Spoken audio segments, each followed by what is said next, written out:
It started with a smile I could not place. Not the usual one she gave me after a long day or a funny text. It had weight, like it was holding something behind it, like it was trying not to shake. She stood in the kitchen, quiet. She held something in her hand, and I thought it was a receipt. It was not. It was a test. 2 lines. One faint. One solid. The room shrunk. I blinked too many times. My brain tried to open every folder it had. Budget. Timeline. Biology. Every version of who I thought I was started rearranging in real time. The future, once vague, now had a due date. I was not ready, but I said nothing, because something in her expression told me this was important to her. Not just the result, the moment, the silence, the way I would react, as if the test was not about biology but proof. Of what, I was not sure. She became softer after that, calmer, like someone who had just climbed out of deep water. She touched me more often, asked me about my sleep, my deadlines, my lunch. The little things she had skipped before now became her rituals. It felt real. We had never talked about kids seriously, joked about names once, argued once about public schools, but nothing solid, nothing like this. I started making lists, things I needed to learn, things we would need to buy. I watched videos late at night, quiet ones, the kind with simple music and soft-spoken doctors explaining how many times newborns eat or how to install a car seat. She noticed the change in me. She leaned into it, started referring to herself as we. We should eat better. We should go for walks. We should start saving more. Every time she said we, I nodded. I wanted to be there. I wanted to mean it. But there were cracks. Small ones. She did not want to go to a clinic right away. Said she wanted to wait. Something about feeling overwhelmed. I did not press. I thought everyone moves at their own pace. I wanted to be respectful, supportive, present. Still, I offered. I researched places nearby. She always had a reason not to go. Too busy. Not feeling well. Schedule not matching up. I let it slide. Once. Twice. Then 5 times. The test she had taken was still in our bathroom drawer. I looked at it once when she was out. It had faded. The second line was barely visible now. I Googled if that meant anything. Internet said tests do not hold their result forever. Made sense. But a part of me wondered if I had imagined how strong the line was to begin with. She started getting tired earlier. Said her back hurt. Said smells made her dizzy. I believed it. I wanted to believe it. She smiled more. Laughed softer. Walked slower. It looked like peace. But it felt like acting. I told myself I was being paranoid. That I had no idea what early pregnancy looked like. That this was what transformation felt like, gentle, uncertain, a little blurry at the edges. I started a savings spreadsheet. We talked about moving. Not now, but maybe before winter. She nodded. Said she always wanted a house with a porch. I added porch to the list. I began sleeping with one hand on her belly. No bump. No movement. Just the idea of it. Just the weight of what might be. But the silence was starting to press against me. Her phone face down. Her eyes drifting when I mentioned timelines. No new appointments. No calls. Just wait. She said she wanted to surprise me with the first ultrasound. I smiled and said that was sweet. Inside, I felt like a tourist at a private event. Welcome, but not supposed to be asking questions. And then one night, I heard her crying in the bathroom. I knocked gently. She said she was fine. That it was nothing. That her hormones were just all over the place. I sat outside the door for 20 minutes. And I did not believe her. The morning started to look like magazine covers. Her hair was always tied loosely. The kind of messy that looked designed. She began wearing softer colors. Creams. Pinks. Warm tones that matched the idea of motherhood. She cooked more. Not big meals, but enough to say she had tried. Oatmeal with honey. Toast with slices of avocado. She said it was for the baby. That she was eating better. I nodded and ate every bite. She hummed while cleaning. She bought candles. She rearranged the closet. I asked if she needed help. She said no. That nesting was part of it. It was strange. Everything looked better. Felt better. But I couldn't shake the sense that something else was being rehearsed. Like I was on set. Like she was directing a show and I had forgotten my lines. We bought a small set of baby clothes. Neutral colors. Just one bag. Just to have it. She asked if we could keep them in a drawer until we knew more. I opened a drawer in our bedroom.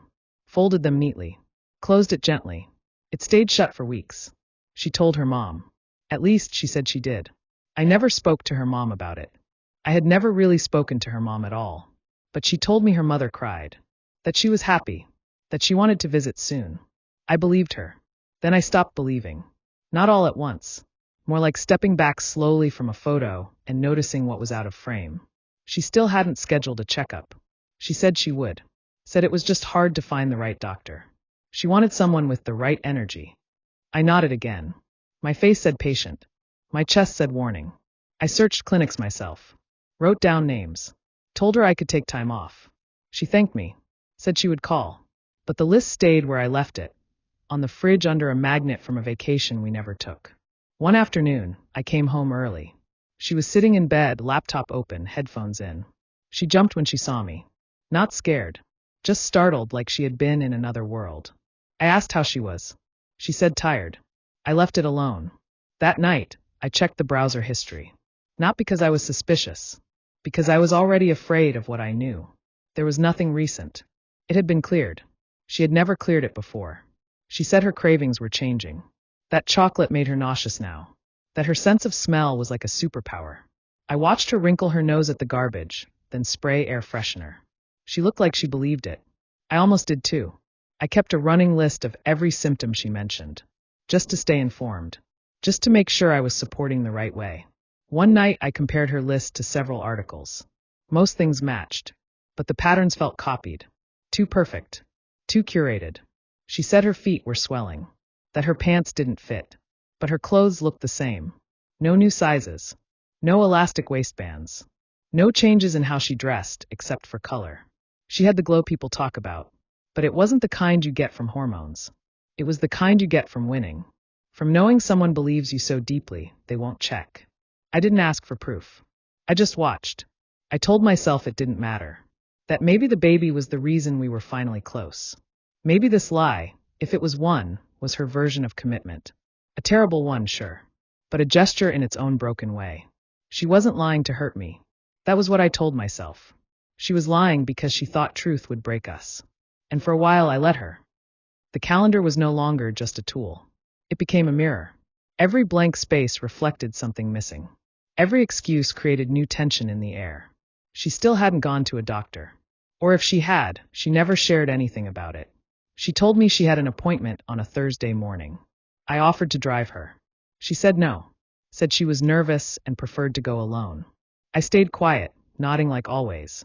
But something cracked in me that day. When she left, I waited 20 minutes, then followed. Not close. Not obvious. Just enough to see if she went to the clinic she mentioned. She didn't. She went to a coffee shop. Sat down. Opened her laptop. Ordered a croissant. She stayed for almost 2 hours. I didn't confront her that night. I just asked how the appointment went. She said it was fine. That everything was progressing. That the doctor said everything looked good. I nodded. Took a sip of water. Then changed the subject. She faked confidence, so well it almost convinced me that maybe I had misunderstood. That maybe she had rescheduled. That maybe it was a different appointment. But then she mentioned the name of a doctor. One I had written down from her own notes weeks ago. I called the clinic the next day. Asked if that doctor was taking new patients. The receptionist said no one by that name worked there. Hadn't in over a year. That was the moment my stomach fell through the floor. Still, I said nothing. I needed more than suspicion. I needed clarity. A truth so plain that even she couldn't deny it. So I made a plan. I asked her if we could go together to the next appointment. Told her I wanted to hear the heartbeat. To be part of it. She looked startled, then smiled quickly. Said of course. Said she'd book something for next week. Next week turned into 2 weeks. Then she said the clinic had a scheduling issue. That they had to push her date. I pretended to believe her. But I was already looking up options. She started being more affectionate again. Made us dinner. Watched movies with her head on my shoulder. Showed me a baby name app on her phone. I watched her swipe through names we'd never use. I started keeping my own notes. Not for revenge. Just to stay sane. I wrote down every lie I suspected. Every missed appointment. Every inconsistency in what she said about her body. It became a kind of therapy. A private confession. I even created a separate email and scheduled a fake consultation at a nearby women's clinic. I just wanted to know what a real process looked like. How things should be. The woman I spoke with was kind. Explained timelines. testing procedures, what to expect, when to worry. Everything she said contradicted what I had heard at home. There was no record of blood tests, no sonogram photos, no vitamin prescriptions, nothing to hold, nothing to see, just stories and symptoms. And even those started to blur. One night I heard her on the phone in the other room. Her voice was low. The conversation was short. I asked who it was. She said her mom. But when I checked the call log later, there was no call. Just a gap. The weight of pretending became heavier than the fear of knowing. My patience had become its own kind of denial. I was waiting for a truth I already had. But I didn't want to end it in anger. I wanted to end it with facts. And facts were coming. I called the clinic on a rainy Thursday. I didn't expect much. Maybe just a quiet no or an error in scheduling. What I got was silence followed by confusion. I gave them her name, her birth date, asked if she was a patient. The woman on the phone hesitated, then asked if I was a relative. I said I was her partner, her boyfriend. She said she'd check. When she came back, her voice was neutral. She said they had no patient by that name. No record. Not even a canceled appointment. Nothing. I hung up slowly. There it was. The truth. Not loud. Not sharp. Just quiet and clean. No paperwork. No footprints. Just a complete absence where a presence should have been. It was not about the pregnancy anymore. It was about everything around it. The structure. The game. The performance. She built a world for me to stand in. Decorated it with half-promises and borrowed facts. Every lie placed gently like furniture. Familiar. Soft. Comfortable enough that I stayed. I sat down and stared at the drawer. The one with the baby clothes. Still folded. Still untouched. I opened it, closed it again, and realized I had nothing left to ask. I didn't yell. I didn't ask why. I didn't need to. Some truths don't scream. They just stand there quietly, holding a mirror. She came home late that day. Said traffic had been a nightmare. Her face showed nothing. Same smile. Same smooth steps. She kissed my cheek. Unpacked groceries. Something herbal. Something dairy-free. She said it helped with morning nausea. I nodded. Stirred the pasta. Pretended nothing was different. Because in that moment, nothing was. Not yet. We watched a movie. One of those light ones with pastel apartments and quirky soundtracks. She laughed at all the same beats. Her head rested on my shoulder. Her hands on her stomach. She played the role to perfection. That night, while she slept, I moved carefully. I opened the closet. Found the small bag with baby items we had picked out. Soft things. Safe colors. Things that never had a purpose. I added the test. The same one she had shown me in the kitchen weeks ago. The line had faded now. A ghost of the lie it once held. Then I opened the drawer in the hallway. Pulled out my file. Printouts. Clinic response. Appointment confirmations that never existed. Notes I had taken. A slow trail of unraveling. Not revenge. Not anger. Just a record of silence. I folded them neatly. Placed them on top. Then I wrote a single sentence on a napkin from her favorite cafe. I would have stayed for the truth. You just never gave me the chance. I left it all inside the box. I didn't pack my things. I took only what I came with. Left the sweaters she liked. Left the books we bought together. Left the mugs. The keys. The playlist. When I closed the door, I didn't lock it. Because I wasn't taking anything with me. Only the understanding that I was never the father. And maybe never the partner either. She might wake up and panic. She might lie again.